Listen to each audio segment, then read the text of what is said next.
क्या आपने कभी सोचा है कि बाइबल का पहला हत्यारा आज भी जीवित हो सकता है? उत्पत्ति 4:8 हमें बताता है कि कैन ने अपने भाई हाबिल को मार डाला, लेकिन शास्त्र में कैन की मृत्यु का कोई उल्लेख नहीं है। ज्यादातर लोग मानते हैं कि कैन की कहानी एक सामान्य अपराध और सजा की कहानी है, लेकिन इतिहास और प्राचीन ग्रंथ कुछ और ही बताते हैं। इस कहानी में हम 3 चरणों में आगे बढ़ेंगे। पहले हम देखेंगे कि हाबिल की हत्या के बाद क्या हुआ। फिर हम समझेंगे कि कैन को दिया गया निशान वास्तव में क्या था। और अंत में हम पूछेंगे कि क्या कैन वाकई कभी मरा या नहीं। और जब हम इस पहली परत को समझ लेंगे, असली कहानी शुरू होती है। मानव इतिहास की पहली हत्या एक खेत में हुई। कैन और हाबिल 2 भाई थे। कैन किसान था और हाबिल चरवाहा। दोनों ने परमेश्वर को भेंट चढ़ाई। हाबिल ने अपने झुंड का पहलौठा चढ़ाया, कैन ने जमीन की उपज चढ़ाई। परमेश्वर ने हाबिल की भेंट स्वीकार की, लेकिन कैन की नहीं। शास्त्र यह स्पष्ट नहीं करता कि क्यों। यह अस्पष्टता ही कहानी को रहस्यमय बनाती है। क्या यह भेंट की गुणवत्ता थी? क्या यह हृदय का रवैया था या कुछ और गहरा था? कैन को बहुत गुस्सा आया, उसका चेहरा उतर गया। परमेश्वर ने उससे पूछा कि तुम क्रोधित क्यों हो? परमेश्वर ने चेतावनी दी कि पाप द्वार पर दबा बैठा है, लेकिन कैन ने नहीं सुना। उसने अपने भाई को खेत में बुलाया। वहां इतिहास की पहली हत्या हुई। हाबिल का रक्त जमीन पर गिरा और उस रक्त ने पुकारा। उत्पत्ति 4:10 कहता है कि तुम्हारे भाई का लहू भूमि में से मेरी दोहाई दे रहा है। यह पुकार क्या थी? क्या यह प्रतीकात्मक थी या शाब्दिक? प्राचीन विद्वान मानते हैं कि हर हिंसक कार्य आध्यात्मिक वास्तविकता में प्रतिध्वनित होता है। परमेश्वर ने कैन से पूछा कि तुम्हारा भाई कहां है? कैन ने जवाब दिया कि क्या मैं अपने भाई का रखवाला हूं? यह मानव इतिहास का पहला झूठ और पहली चोरी थी। कैन ने जिम्मेदारी से इनकार किया। उसने सच्चाई छिपाने की कोशिश की, लेकिन परमेश्वर सब जानता था। उसने कैन को श्राप दिया, लेकिन श्राप अजीब था। परमेश्वर ने कैन को सीधे श्राप नहीं दिया, उसने जमीन को श्राप दिया। उत्पत्ति 4:11 कहता है कि अब तू उस भूमि की ओर से श्रापित है। यह क्यों? क्या कैन में कुछ ऐसा था जिसे परमेश्वर सीधे छू नहीं सकता था? न कैन की सजा निर्वासन थी, उसे भटकना था। जमीन उसके लिए फल नहीं देगी, वह भगोड़ा और आवारा होगा। लेकिन कैन डर गया। उसने कहा कि जो कोई मुझे पाएगा वह मुझे मार डालेगा।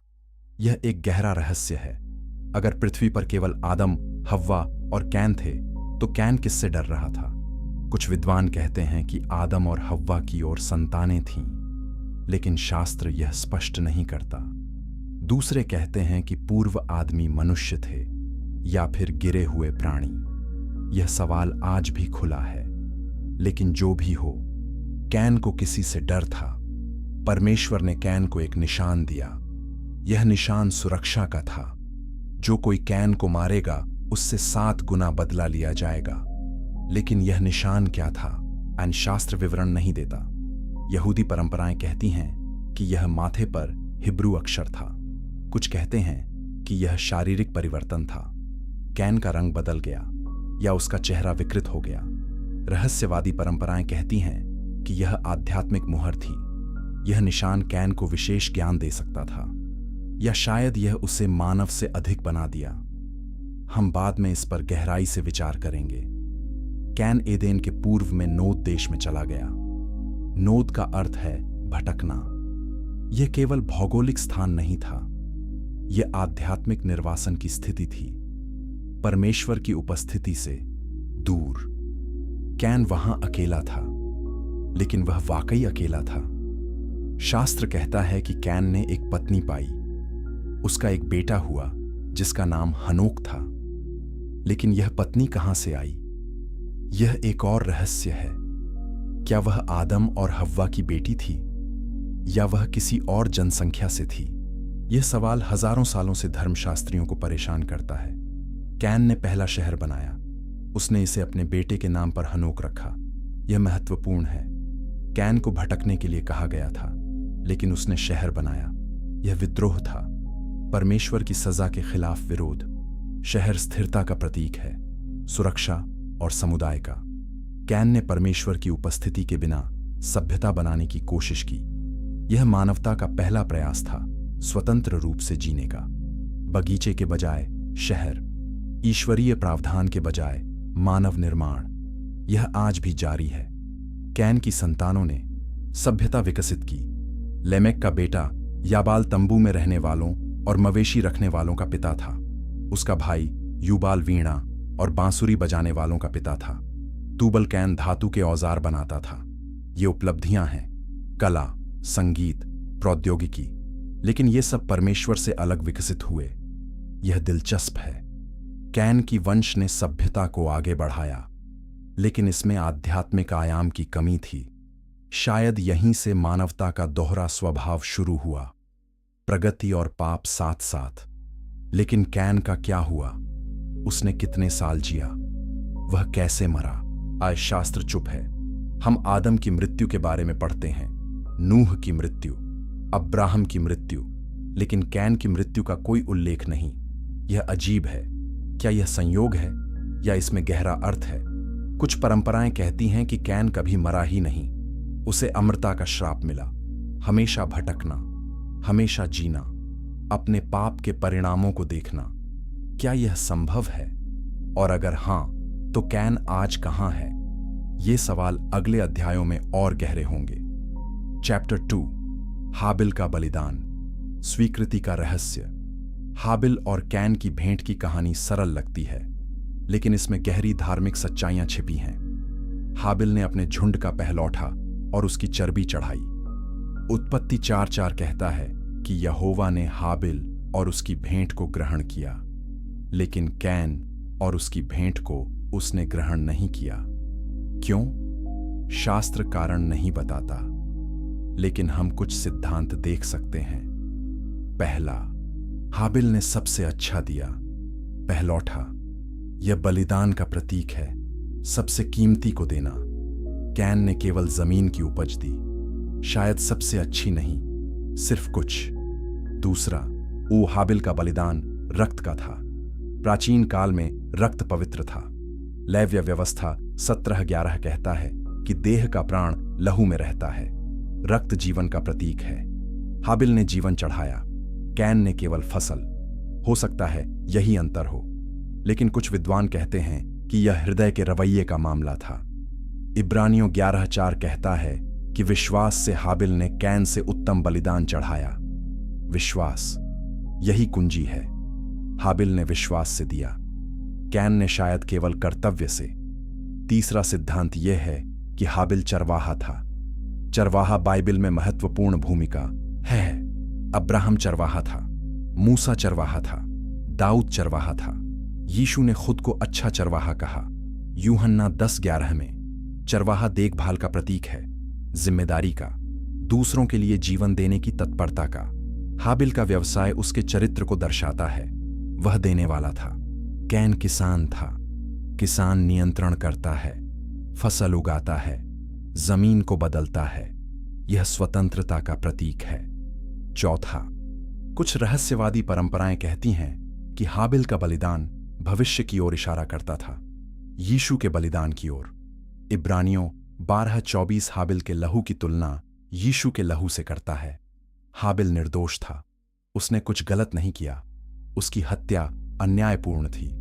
यीशु भी निर्दोष था, उसकी मृत्यु भी अन्यायपूर्ण, लेकिन दोनों की मृत्यु में अर्थ था। हाबिल का रक्त न्याय की मांग करता था, यीशु का रक्त क्षमा देता है। यह विरोधाभास गहरा है।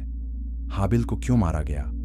कैन ईर्ष्यालु था, उसे अस्वीकृति महसूस हुई। लेकिन ईर्ष्या कहां से आई? क्या यह केवल भेंट के बारे में था या कुछ और गहरा था? 1 यूहन्ना 3:12 कहता है कि कैन उस दुष्ट से था और उसने अपने भाई को घात किया। दुष्ट से, यह दिलचस्प है। क्या कैन पर किसी बुरी शक्ति का प्रभाव था? क्या शैतान ने उसे प्रभावित किया? उत्पत्ति 3 में शैतान ने हव्वा को प्रलोभित किया। शायद उसने कैन को भी प्रभावित किया। कैन का क्रोध अचानक नहीं था, यह बढ़ता गया। परमेश्वर ने उसे चेतावनी दी, उत्पत्ति 4:6-7 में परमेश्वर ने कहा कि तू क्यों क्रोधित है? यदि तू भला करे तो क्या तेरी भेंट ग्रहण न की जाएगी? और यदि तू भला न करे तो पाप द्वार पर दबा बैठा है। यह शक्तिशाली है। परमेश्वर ने कैन को मौका दिया सुधारने का, अपना रवैया बदलने का, लेकिन कैन ने नहीं सुना। पाप द्वार पर था। यह पाप क्या था? ईर्ष्या, घमंड या कुछ और?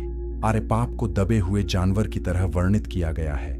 यह सक्रिय है, यह हमला करने के लिए तैयार है, लेकिन परमेश्वर ने कहा कि तू उस पर प्रभुता कर सकता है। यह महत्वपूर्ण है। पाप शक्तिशाली है, लेकिन हम उस पर काबू पा सकते हैं परमेश्वर की मदद से। कैन ने यह विकल्प नहीं चुना। उसने पाप को अंदर आने दिया और इसने उसे नष्ट कर दिया। यह आज भी होता है। हम छोटी ईर्ष्या को बढ़ने देते हैं, छोटे गुस्से को, और फिर यह हमें नियंत्रित कर लेता है। हाबिल की मृत्यु त्रासदी थी, लेकिन उसकी विरासत शक्तिशाली है।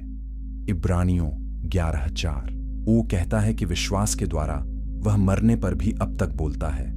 हाबिल अब भी बोलता है। उसका जीवन गवाही है सच्ची आराधना की, निस्वार्थ भेंट की, विश्वास की। हाबिल ने कम जिया, लेकिन उसने अच्छी तरह जिया।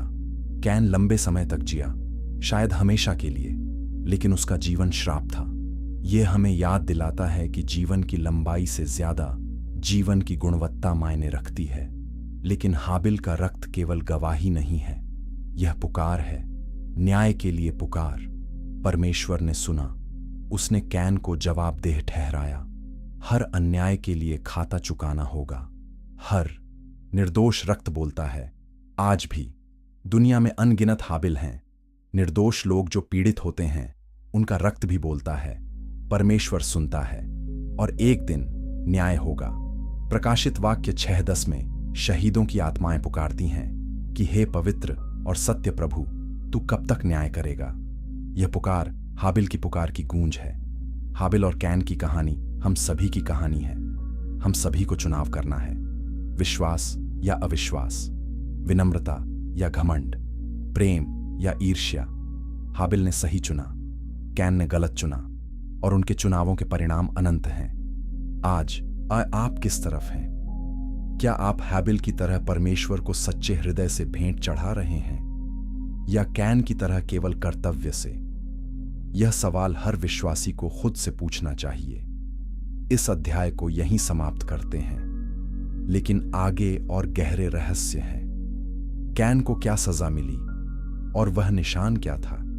अगले अध्याय में हम इन सवालों का जवाब देंगे। चैप्टर 3, कैन का क्रोध। ईर्ष्या से हत्या तक कैन का क्रोध एक पल में नहीं बना, यह धीरे धीरे पनपा। उसकी भेंट अस्वीकार हुई। परमेश्वर ने हाबिल को चुना, कैन को नहीं।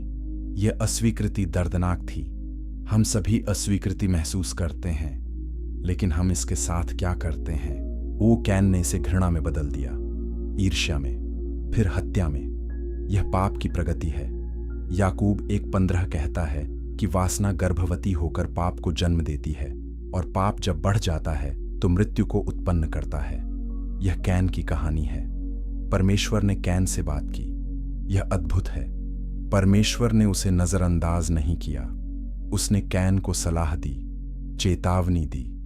उत्पत्ति 4:6 में परमेश्वर ने पूछा कि तू क्यों क्रोधित है और तेरा मुंह क्यों उतरा है? यह सवाल महत्वपूर्ण है।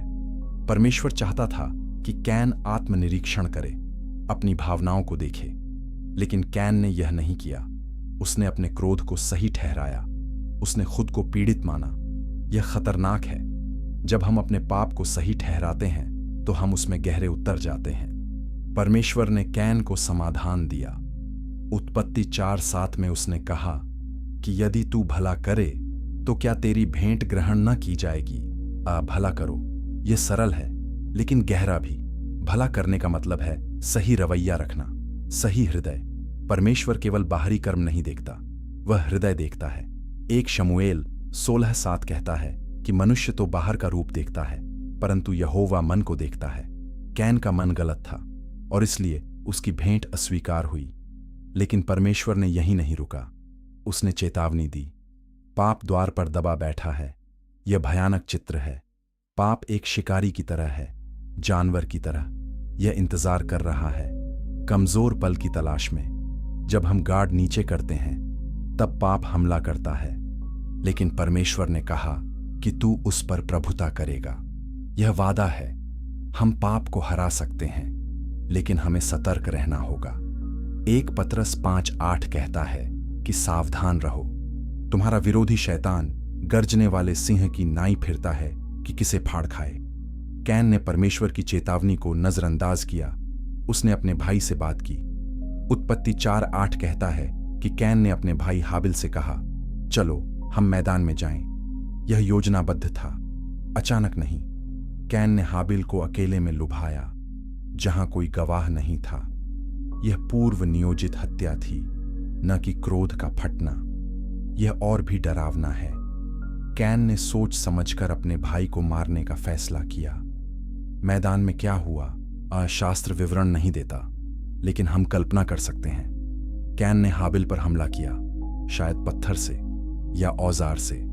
हाबिल ने शायद विरोध किया, भागने की कोशिश की, लेकिन कैन मजबूत था। उसने अपने भाई को मार डाला। हाबिल का रक्त जमीन पर गिरा, पहला मानव रक्त जो हिंसा से बहा। यह दुनिया के इतिहास में सबसे अंधकारमय पल था। उस पल से हिंसा मानव अनुभव का हिस्सा बन गई। आज तक यह जारी है। हाबिल के रक्त ने पुकारा। यह क्या मतलब है? क्या रक्त वाकई बोल सकता है? आने प्राचीन लोग मानते थे कि हां, रक्त जीवन का सार है। जब रक्त बहाया जाता है तो जीवन चिल्लाता है, न्याय की मांग करता है। उत्पत्ति 4:10 में परमेश्वर ने कहा कि तुम्हारे भाई का लहू भूमि में से मेरी दोहाई दे रहा है। दोहाई, यह कानूनी शब्द है, न्यायिक अपील। हाबिल का रक्त अदालत में गवाह था, कैन के खिलाफ। यह केवल प्रतीकात्मक नहीं है, यह आध्यात्मिक सच्चाई है।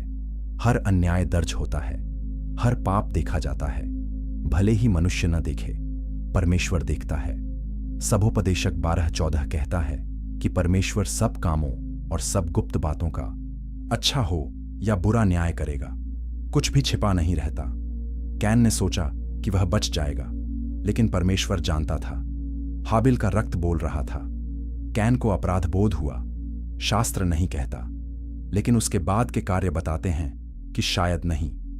जब परमेश्वर ने पूछा कि तुम्हारा भाई कहां है, कैन ने बेशर्मी से झूठ बोला। उसने कहा कि मैं नहीं जानता। क्या मैं अपने भाई का रखवाला हूं? यह ढीठाई है, बगावत। कैन ने जिम्मेदारी से इनकार किया। उसने परमेश्वर के सवाल को ही चुनौती दी। यह आदम और हव्वा की तुलना में अधिक बुरा था। वे कम से कम संकोच करते थे। कैन बिल्कुल निडर था। क्या मैं अपने भाई का रखवाला हूं? यह सवाल आज भी गूंजता है। हां, हम हैं। हम अपने भाई बहनों के रखवाले हैं। गलातियों 6:2 कहता है कि एक दूसरे के बोझ उठाओ। मत्ती 22:39 में यीशु ने कहा कि अपने पड़ोसी से अपने समान प्रेम रखो। कैन ने इस सिद्धांत को तोड़ा। उसने स्वार्थ चुना, अलगाव चुना, और इसने उसे नष्ट कर दिया। जब हम दूसरों की परवाह करना बंद करते हैं तो हम मानवता खो देते हैं। हम राक्षस बन जाते हैं, कैन की तरह। कैन की हत्या केवल एक व्यक्ति के खिलाफ अपराध नहीं थी, यह पूरी सृष्टि के खिलाफ था, परमेश्वर के खिलाफ था। रोमियो 1:22 से 30 पाप की सूची देता है, और हत्या सबसे बुरे आय में से एक है, क्योंकि यह परमेश्वर की छवि को नष्ट करती है। उत्पत्ति 1:24 कहता है कि परमेश्वर ने मनुष्य को अपनी छवि में बनाया। जब हम किसी को मारते हैं तो हम परमेश्वर की छवि पर हमला करते हैं।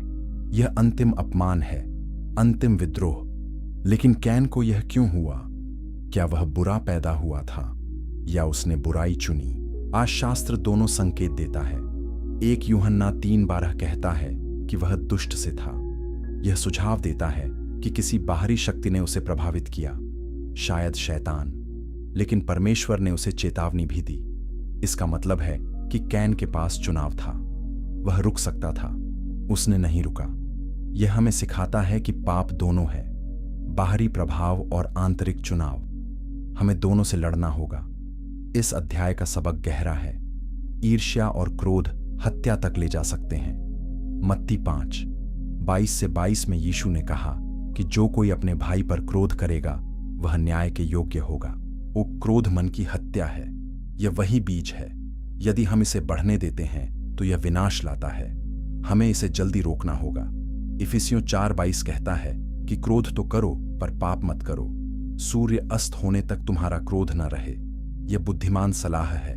क्रोध को रात भर न रखें, वरना यह जहर बन जाता है, कैन की तरह। अब हम देखेंगे कि परमेश्वर ने कैन को कैसे दंडित किया और वह निशान क्या था। चैप्टर 4, पृथ्वी की पुकार, रक्त की गवाही, हाबिल का रक्त बोला। यह अजीब अवधारणा है, लेकिन बाइबल इसे गंभीरता से लेती है। उत्पत्ति 4:10 आई में परमेश्वर ने कैन से कहा कि तुम्हारे भाई का लहू भूमि में से मेरी दोहाई दे रहा है। दोहाई, न्याय की मांग। यह केवल काव्यात्मक भाषा नहीं है, यह आध्यात्मिक वास्तविकता है। जब निर्दोष रक्त बहाया जाता है तो सृष्टि प्रतिक्रिया करती है। आकाश और पृथ्वी गवाह हैं। व्यवस्था विवरण 30:19 में मूसा ने कहा कि मैं आज आकाश और पृथ्वी को तुम्हारे सामने साक्षी बनाता हूं। यह एक पैटर्न है। पृथ्वी ने हाबिल का रक्त सोखा, लेकिन उसने इसे भूला नहीं। जमीन पवित्र है, परमेश्वर ने इसे बनाया, और जब इसे निर्दोष रक्त से दागा जाता, वो है तो यह पुकारती है। यह हमें याद दिलाता है कि हमारे कार्य केवल मानव क्षेत्र को प्रभावित नहीं करते, वे सारी सृष्टि को प्रभावित करते हैं। रोमियो 8:22 कहता है कि सारी सृष्टि अब तक मिलकर कराहती और पीड़ाओं में पड़ी है। पाप ने सृष्टि को घायल किया है और सृष्टि न्याय की प्रतीक्षा कर रही है। परमेश्वर ने हाबिल के रक्त की पुकार सुनी। यह महत्वपूर्ण है। परमेश्वर उदासीन नहीं है, वह अन्याय को अनदेखा नहीं करता। भजन संहिता 9:12 कहता है कि जब वह लहू का पलटा लेता है तब उन्हें स्मरण करता है। परमेश्वर याद रखता आए है। हर अन्याय, हर पीड़ित, कुछ भी भूला नहीं जाता। यह डरावना है अपराधियों के लिए, लेकिन सांत्वना है पीड़ितों के लिए। एक दिन वो न्याय होगा। प्रकाशित वाक्य 6:9-10 में शहीदों की आत्माएं पुकारती हैं। परमेश्वर उन्हें थोड़ा और इंतजार करने को कहता है, लेकिन वह वादा करता है कि न्याय आएगा। कैन को तुरंत दंडित किया गया। परमेश्वर ने उससे कहा कि अब तू भूमि की ओर से श्रापित है। दिलचस्प बात यह है कि परमेश्वर ने कैन को सीधे श्राप नहीं दिया, उसने भूमि को श्राप दिया। उत्पत्ति 4:11-12 कहता है कि भूमि ने तुम्हारे भाई का लहू तुम्हारे हाथ से लेने के लिए अपना मुंह खोला है, इसलिए अब तू खेती करे तो भूमि अपनी उपज फिर तुझे न देगी। यह अजीब श्राप है। जमीन कैन के लिए काम नहीं करेगी। क्यों? ऐना क्योंकि जमीन ने निर्दोष रक्त सोखा है। अब यह विद्रोह करती है। यह गहरा सिद्धांत है। पाप केवल रिश्तों को नहीं तोड़ता, यह हमारे और सृष्टि के बीच संबंध को भी तोड़ता है। उत्पत्ति 3 में जब आदम ने पाप किया तो परमेश्वर ने जमीन को श्राप दिया। उत्पत्ति 3:17 में परमेश्वर ने कहा कि भूमि तेरे कारण श्रापित है। अब कैन के साथ यह फिर हुआ, लेकिन और भी गहरा। कैन के लिए जमीन बिल्कुल फल नहीं देगी। वह किसान था, उसका व्यवसाय असंभव हो गया। यह व्यक्तिगत दंड था, उसकी पहचान पर हमला। कैन को भगोड़ा और आवारा बनना था। उत्पत्ति 4:12 कहता है कि तू पृथ्वी पर भगोड़ा और आवारा होगा। यह केवल भौगोलिक नहीं है, यह अस्तित्वगत है। कैन को कहीं भी शांति नहीं मिलेगी, कहीं भी घर नहीं, हमेशा हिलते डुलते, हमेशा भागते। यह आंतरिक पीड़ा है। कई लोग आज इसे महसूस करते हैं, बेचैनी, खालीपन, परमेश्वर से अलग होने की भावना। यह कैन का श्राप है, और यह हर पापी की स्थिति है जब तक वे पश्चाताप नहीं करते। कैन ने शिकायत की। उत्पत्ति 4:13 में उसने कहा कि मेरा दंड असहनीय है। दिलचस्प है कि कैन ने पश्चाताप नहीं किया, उसने क्षमा नहीं मांगी, उसने केवल दंड के बारे में शिकायत की। यह सच्चे पश्चाताप और झूठे पछतावे के बीच अंतर है। सच्चा पश्चाताप पाप पर दुखी होता है, झूठा पछतावा केवल परिणामों पर दुखी होता है।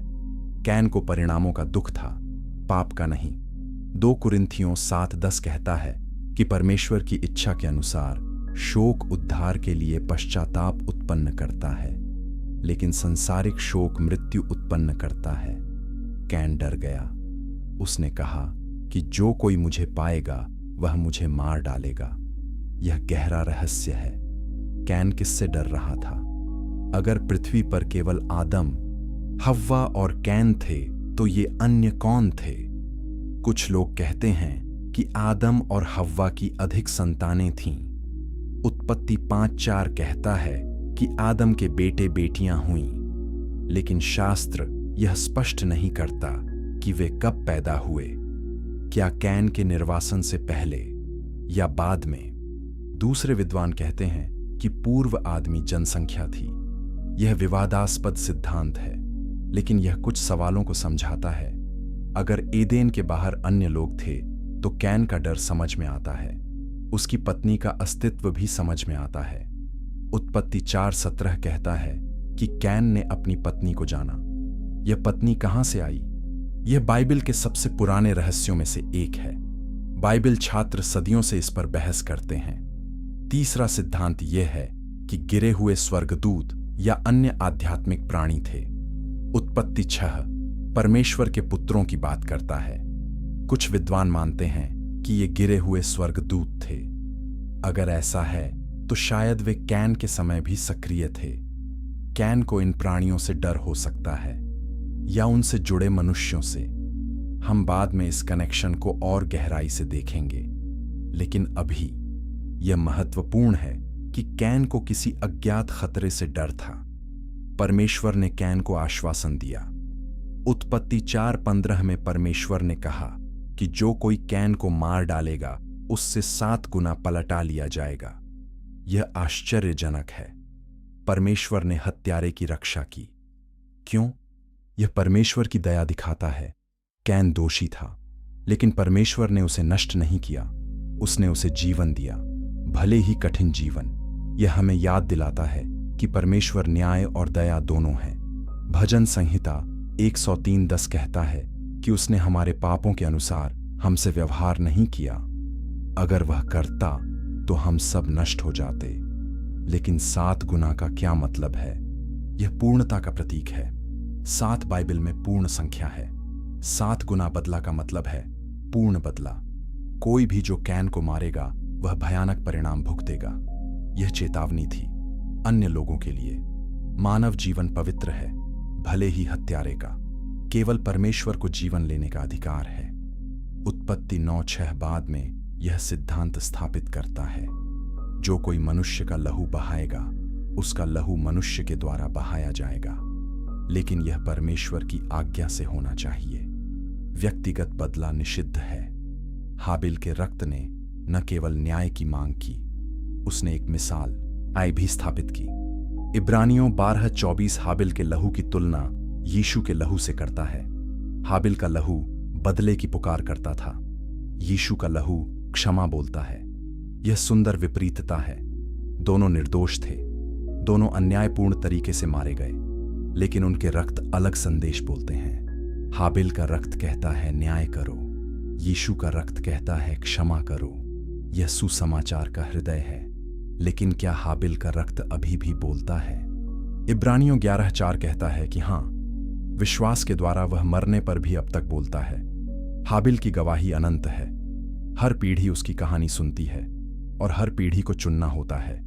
कैन का रास्ता या हाबिल का, ईर्ष्या और हिंसा का रास्ता या विश्वास और बलिदान का।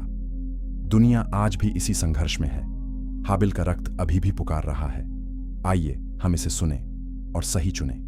अगले अध्याय में हम नोद की भूमि और कैन के निर्वासन को देखेंगे। चैप्टर 5 नोद की भूमि। भटकते का देश। कैन एदेन के पूर्व में नोद देश में गया। उत्पत्ति 4:16 आय कहता है कि कैन यहोवा के सामने से निकल गया। यह महत्वपूर्ण है। कैन ने परमेश्वर की उपस्थिति छोड़ दी स्वेच्छा से। परमेश्वर ने उसे भगाया नहीं, कैन खुद चला गया। यह आदम और हव्वा से अलग है। उन्हें एदेन से निकाला गया, लेकिन कैन ने खुद को परमेश्वर से अलग किया। यह आध्यात्मिक आत्महत्या है। परमेश्वर की उपस्थिति के बिना जीवन नहीं है, केवल अस्तित्व है। नोद का अर्थ है भटकना या आवारा।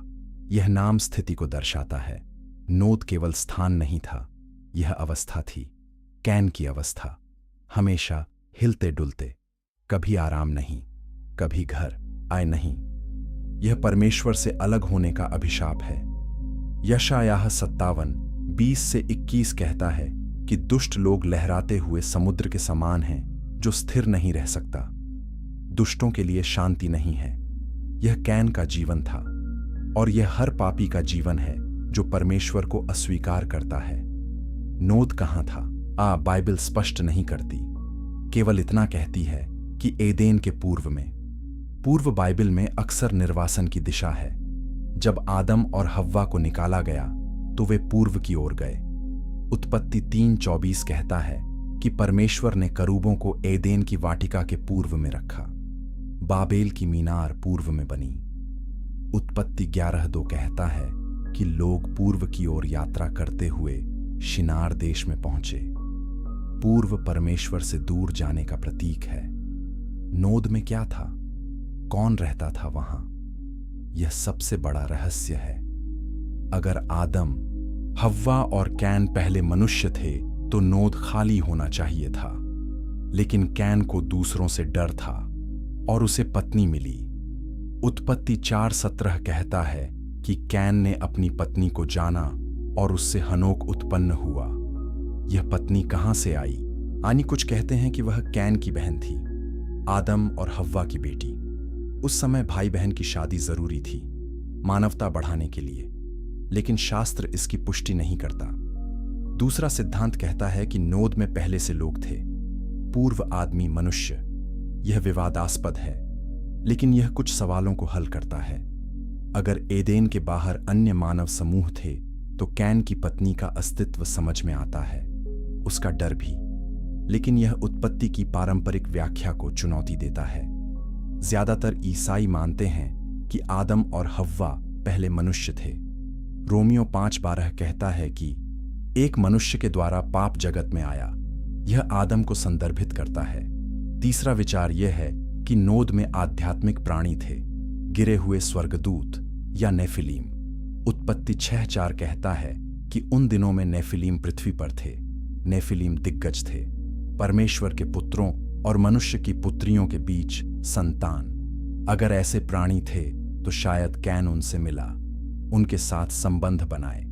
हम बाद में इस कनेक्शन को और देखेंगे, लेकिन यह संभावना है कि नोद केवल मानव स्थान नहीं था, यह आध्यात्मिक सीमाओं का क्षेत्र था।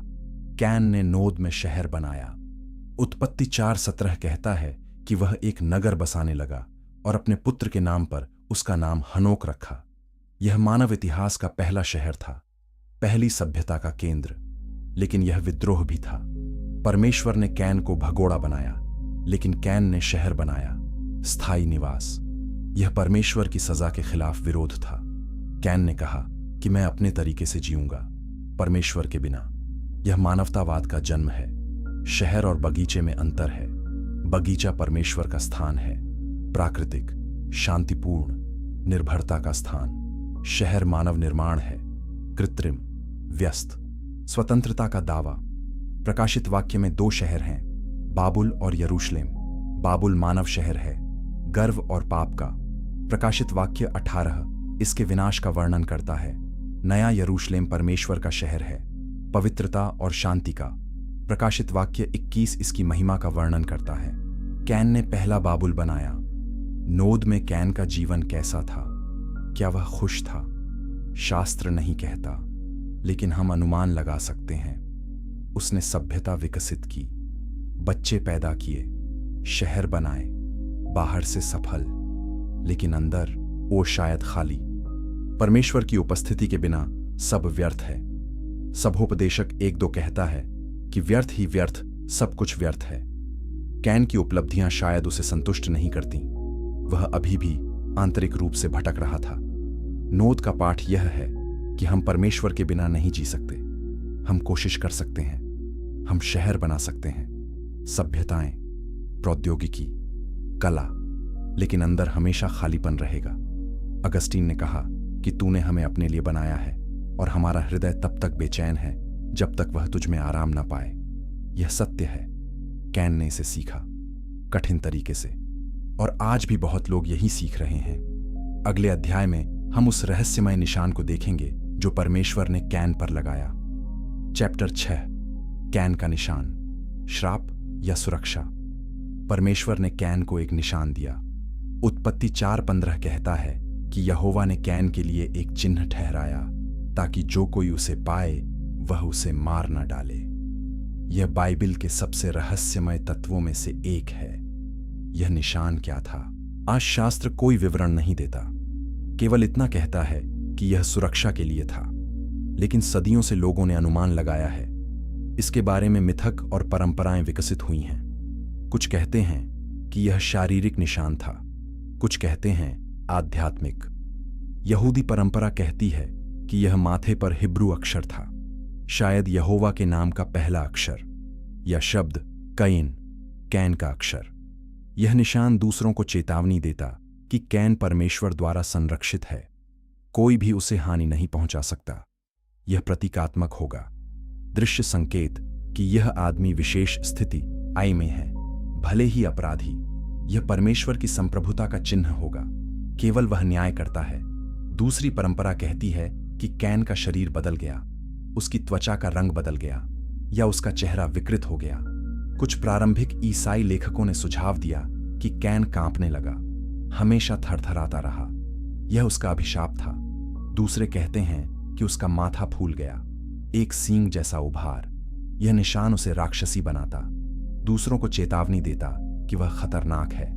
लेकिन ये सभी केवल अटकलें हैं, शास्त्र में कोई आधार नहीं। तीसरा विचार आध्यात्मिक है।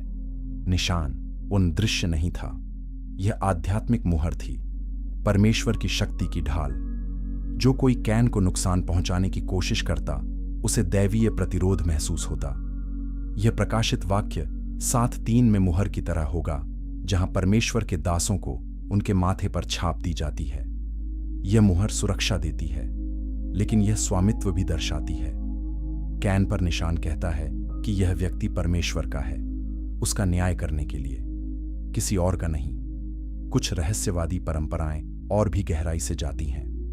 वे कहते हैं कि निशान ज्ञान का प्रवेश द्वार था, निषिद्ध ज्ञान।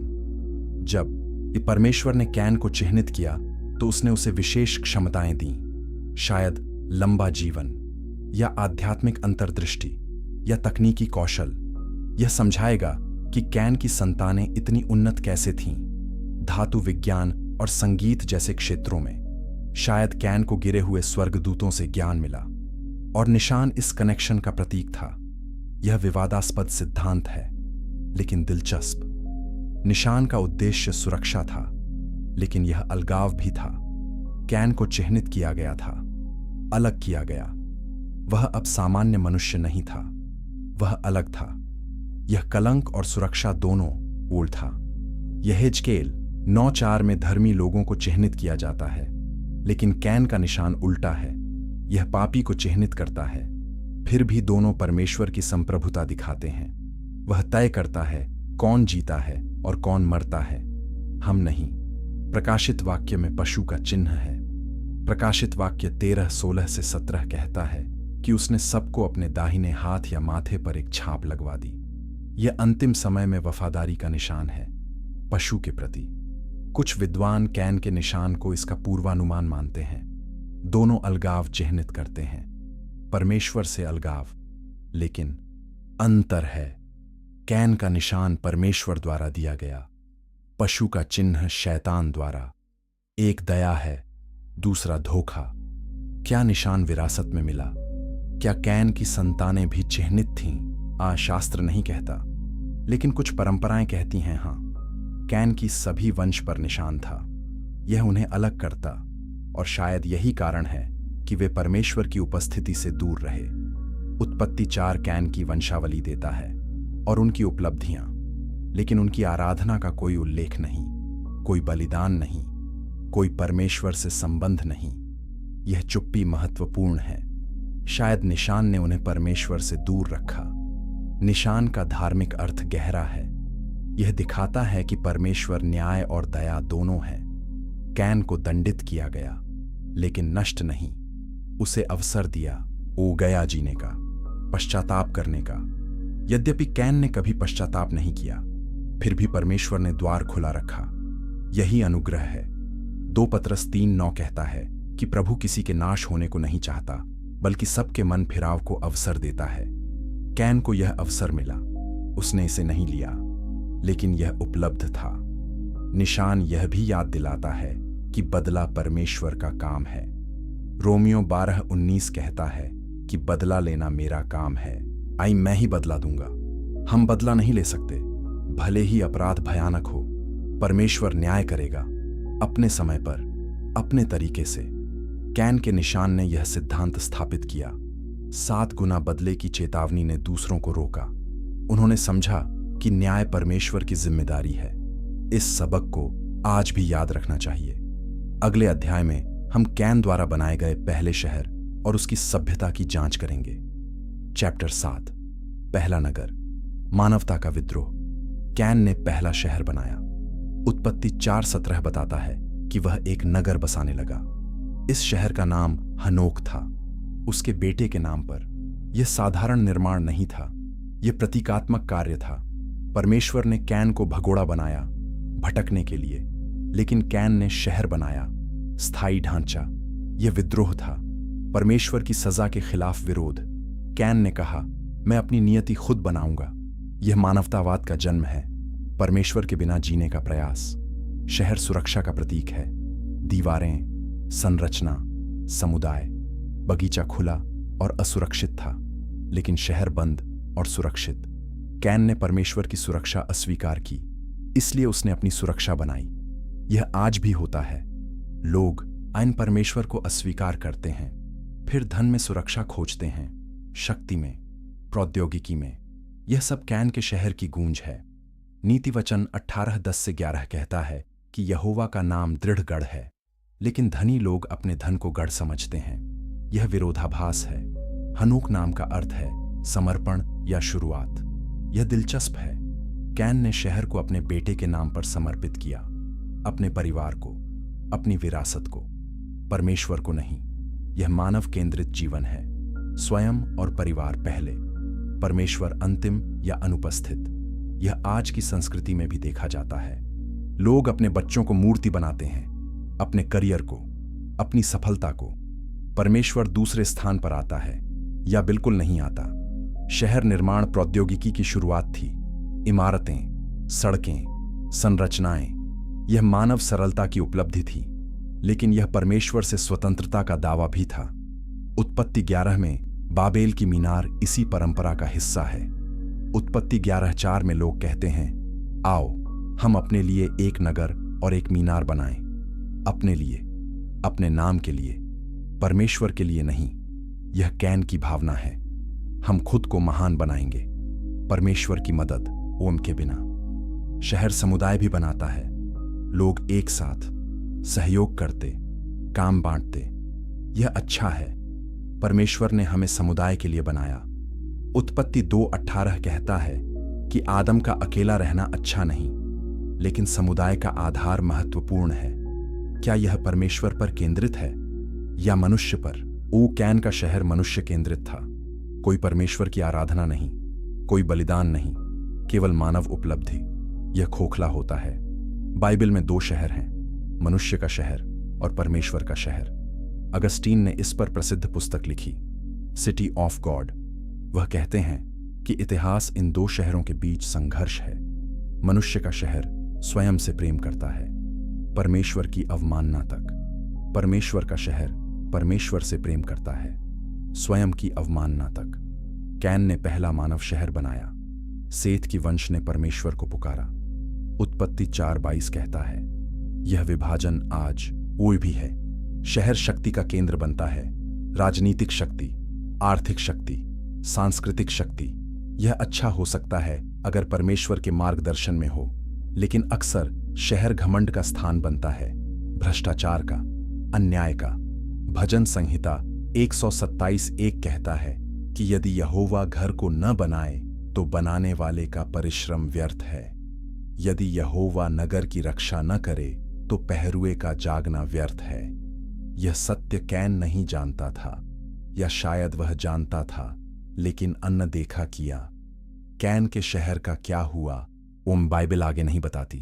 शायद यह जल प्रलय में नष्ट हो गया। उत्पत्ति 6 से 7 में महान जल प्रलय आता है। परमेश्वर पृथ्वी को साफ करता है। केवल नूह और उसका परिवार बचता है। कैन का शहर और उसकी संतान सब नष्ट हो गईं।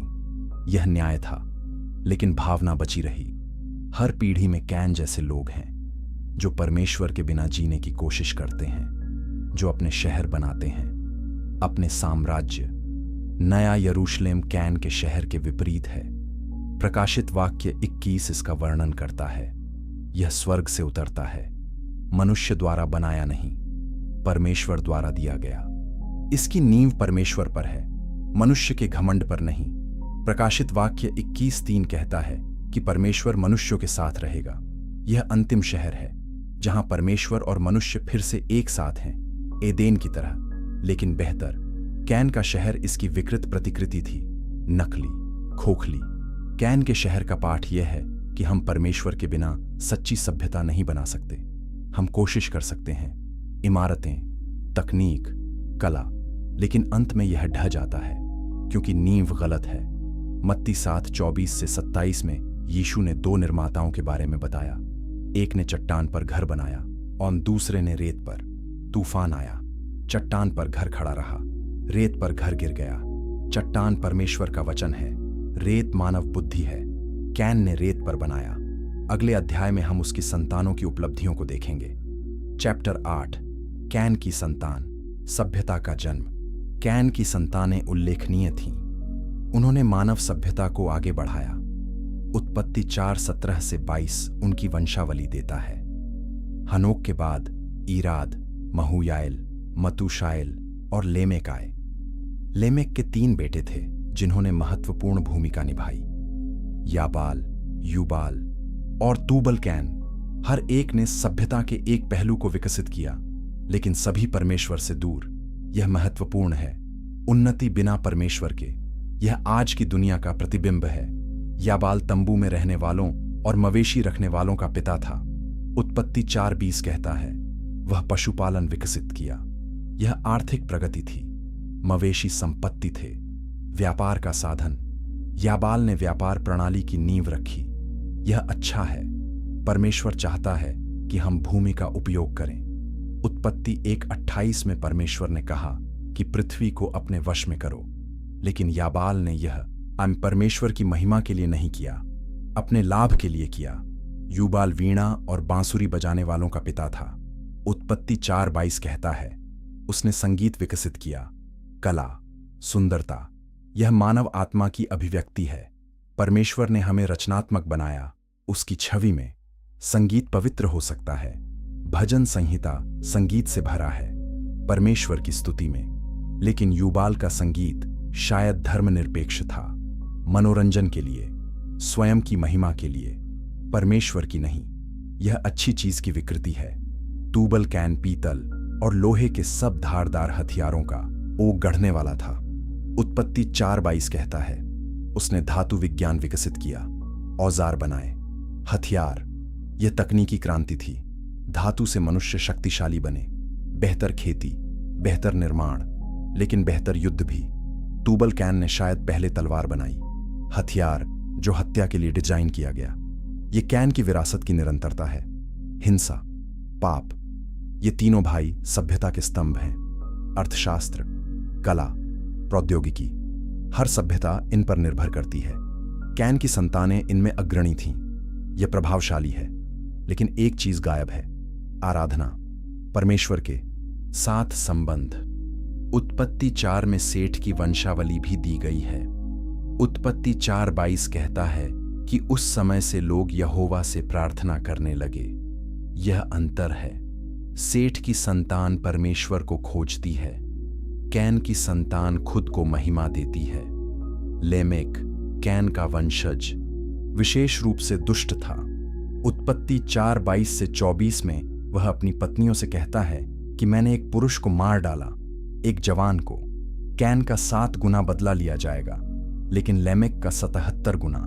यह भयानक घमंड है। लेमेक कह रहा है कि वह कैन से भी अधिक संरक्षित है। वह हत्यारा है, लेकिन वह इस पर गर्व करता है। यह दिखाता है कि पाप कैसे बढ़ता है। कैन ने क्रोध में हत्या की, लेमेक ने घमंड में। कैन की संतानों में महिलाएं भी उल्लेखनीय हैं। लेमेक की 2 पत्नियां थीं, आधा और सिल्ला। उत्पत्ति 4:19 कहता है, यह पहला बहुविवाह का उल्लेख है। परमेश्वर ने विवाह एक पुरुष और एक महिला के बीच बनाया।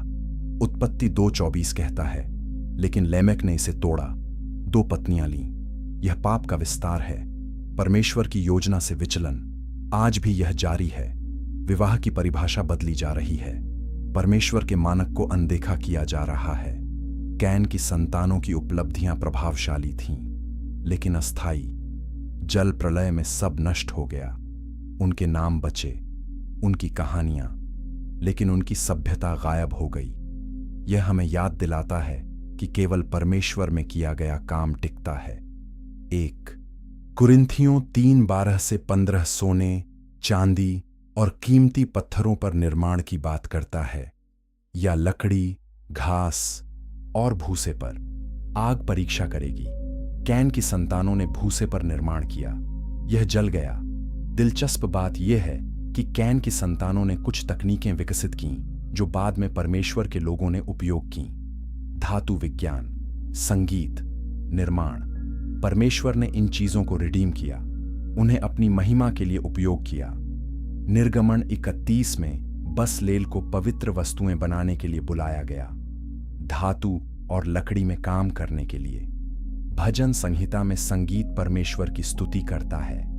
यह दिखाता है कि परमेश्वर हर अच्छी चीज को रिडीम कर सकता है, भले ओ ही वह पाप से दूषित हो। लेकिन क्या कैन की संतानों में से कोई बचा? क्या किसी ने परमेश्वर की ओर मुड़ने की कोशिश की? हम शास्त्र नहीं कहता, चुप्पी सुझाव देती है कि नहीं। यह दुखद है। पूरी वंशावली परमेश्वर से दूर, पीढ़ी दर पीढ़ी। यह आध्यात्मिक विरासत का खतरा दिखाता है। माता पिता जो परमेश्वर को अस्वीकार करते हैं, वे अक्सर बच्चों को भी उसी रास्ते पर ले जाते हैं। नीतिवचन 22:6 कहता है कि बालक को शिक्षा दो, वह बूढ़ा होने पर भी उससे न हटेगा। यह सकारात्मक और नकारात्मक दोनों तरह से काम करता है। कैन की संतानों का पाठ यह है कि उपलब्धि पर्याप्त नहीं है। हम महान चीजें कर सकते हैं, लेकिन अगर परमेश्वर केंद्र में नहीं तो यह सब व्यर्थ है। मत्ती 16:26 में यीशु ने पूछा कि यदि मनुष्य सारे जगत को पाले और अपने प्राण की हानि उठाए तो उसे क्या लाभ होगा? यह सवाल कैन की संतानों के लिए उपयुक्त है। उन्होंने दुनिया जीती, लेकिन अपनी आत्माएं खो दी। अगले अध्याय में हम गिरे हुए स्वर्गदूतों के साथ संभावित कनेक्शन देखेंगे।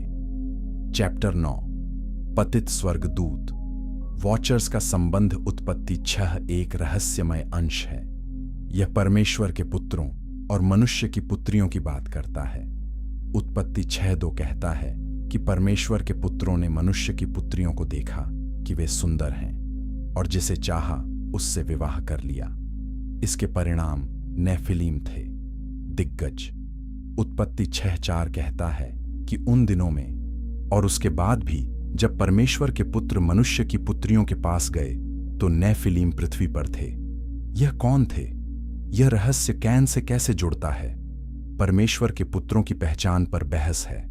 कुछ विद्वान कहते हैं कि वे सेठ की धर्मी वंश थे, कुछ कहते हैं कि वे शक्तिशाली राजा थे, लेकिन सबसे प्राचीन व्याख्या कहती है कि वे गिरे हुए स्वर्गदूत थे। हनोक की पुस्तक, जो प्राचीन यहूदी ग्रंथ है, इस दृश्य का विस्तार से वर्णन करती है। यह कहती है कि 200 स्वर्गदूतों ने स्वर्ग छोड़ा मनुष्यों के साथ संबंध बनाने के लिए। उन्हें वॉचर्स कहा जाता है। यहूदा 1:6 इसे संदर्भित करता है, स्वर्गदूत जिन्होंने अपना स्थान नहीं रखा। वॉचर्स ने मनुष्यों को निषिद्ध ज्ञान सिखाया। हनोक 8 कहती हैं, उन्होंने धातु विज्ञान सिखाया, तलवार और कवच बनाना। उन्होंने जादू सिखाया, ज्योतिष, सौंदर्य प्रसाधन। यह ज्ञान परमेश्वर की योजना में नहीं था, यह मानवता को भ्रष्ट किया। उत्पत्ति 6:5 कहता है कि यहोवा ने देखा कि मनुष्य की बुराई पृथ्वी पर बढ़ गई है। यह वॉचर्स के प्रभाव का परिणाम हो सकता है। उन्होंने पाप को गहरा किया, इतना कि परमेश्वर को जल प्रलय भेजना पड़ा। कैन की संतानों और वॉचर्स के बीच क्या संबंध है? कुछ परंपराएं सुझाव देती हैं कि कैन की वंश पहली थी जिसने वॉचर्स से संपर्क किया। याद रखें कि कैन को निशान मिला था।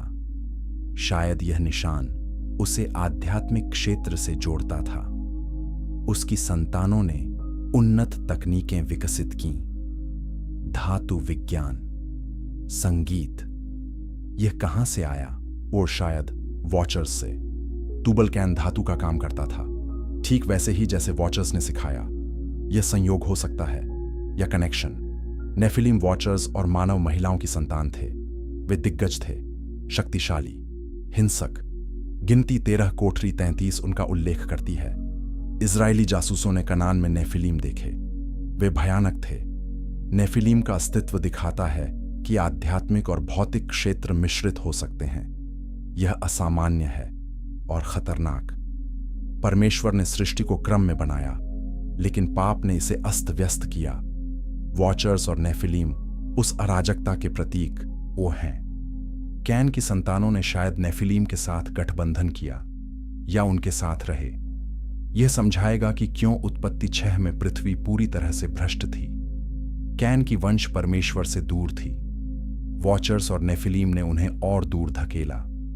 उत्पत्ति 6:11 कहता है कि पृथ्वी परमेश्वर की दृष्टि में बिगड़ गई थी और उपद्रव से भर गई थी।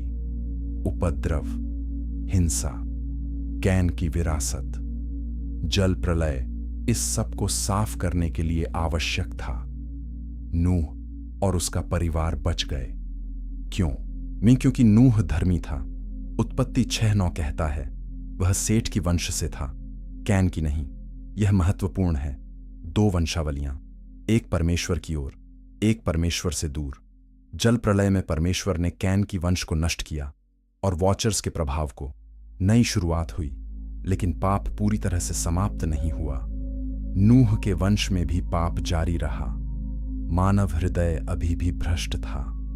वॉचर्स का क्या हुआ? 2 पतरस 2:4 कहता है कि परमेश्वर ने पाप करने वाले स्वर्गदूतों को अंधकार की जंजीरों में डालकर नरक में रख दिया। उन्हें बंद कर दिया गया न्याय की प्रतीक्षा में, लेकिन उनका प्रभाव जारी रहा। इफिसियों 6:12 कहता है कि हमारा मल्लयुद्ध लहू और मांस से नहीं, वरन प्रधानों और अधिकारियों से है। आध्यात्मिक युद्ध आज भी जारी है।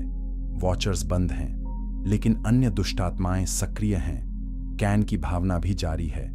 कुछ षड्यंत्र सिद्धांत कहते हैं कि वॉचर्स का ज्ञान गुप्त समाजों में संरक्षित है। फ्रीमेसन, इल्यूमिनाटी, ये समूह अनप्राचीन ज्ञान का दावा करते हैं। निषिद्ध रहस्य, यह वॉचर्स की शिक्षाओं की गूंज हो सकती है, लेकिन ये सिद्धांत सावधानी से लेने चाहिए। हम जो निश्चित रूप से जानते हैं वह यह है कि आध्यात्मिक युद्ध वास्तविक है और परमेश्वर विजयी है।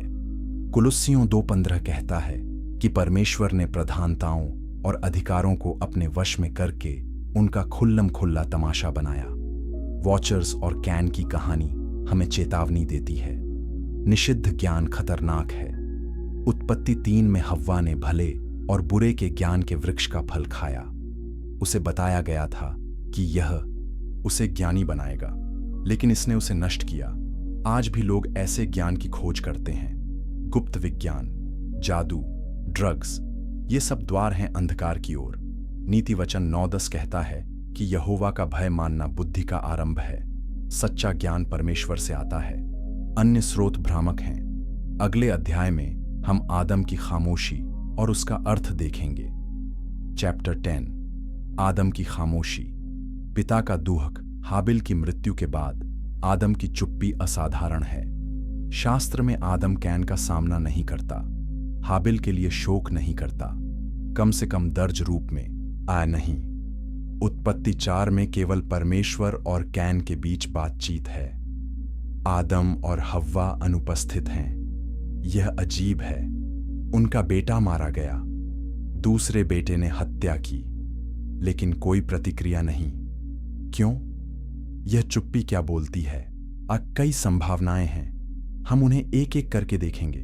पहली संभावना, आदम असहाय था। उसे नहीं पता था क्या करना है। मृत्यु नई थी, पहली मानव मृत्यु। परमेश्वर ने उत्पत्ति 2:17 में चेतावनी दी थी कि पाप से मृत्यु आएगी। अब यह यहां थी। आदम ने अपने बेटे को मरा हुआ देखा। यह भयानक था। शायद वह सदमे में था, बोल नहीं सकता था।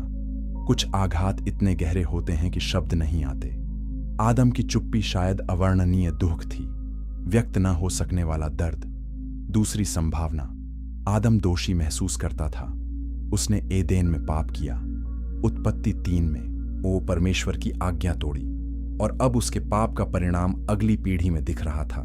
कैन की हत्या आदम के पाप की गूंज थी।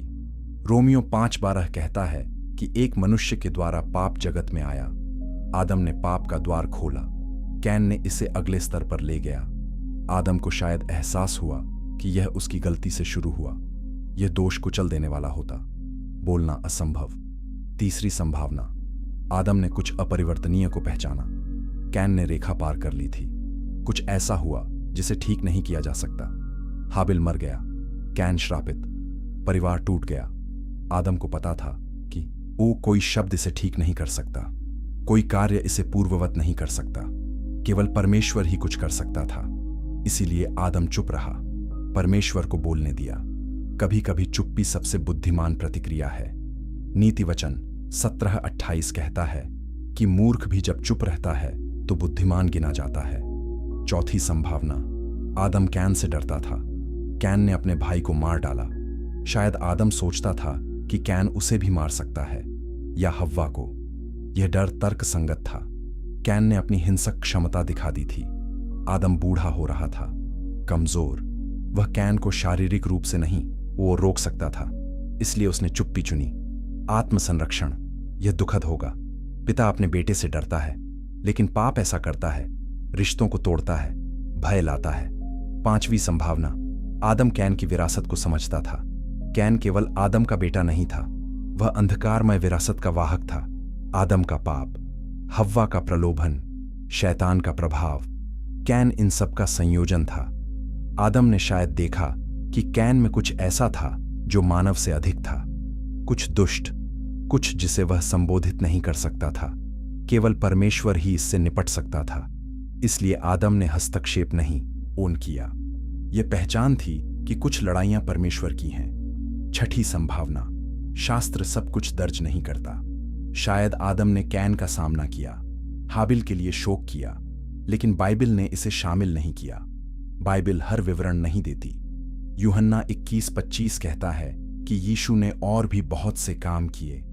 यदि वे एक एक करके लिखे जाते तो मैं समझता हूं कि जो पुस्तकें लिखी जाती वे संसार में भी न समातीं। शायद आदम की प्रतिक्रिया भी दर्ज नहीं की गई, लेकिन चुप्पी का दर्ज होना अपने आप में महत्वपूर्ण है। आदम और हव्वा के दुख की कल्पना आई करें। उनका एक बेटा मर गया, दूसरा हत्यारा, तीसरे की अभी कोई खबर नहीं। उत्पत्ति 4:25 कहता है कि आदम ने फिर अपनी पत्नी को जाना और उसके एक पुत्र उत्पन्न हुआ। उसका नाम सेठ रखा। हव्वा ने कहा कि परमेश्वर ने मुझे हाबिल के बदले दूसरा वंश दिया है। सेठ प्रतिस्थापन था, लेकिन वह हाबिल नहीं था। कोई भी बच्चा दूसरे की जगह नहीं ले सकता। आदम और हव्वा ने जीवन भर यह दर्द सहन किया।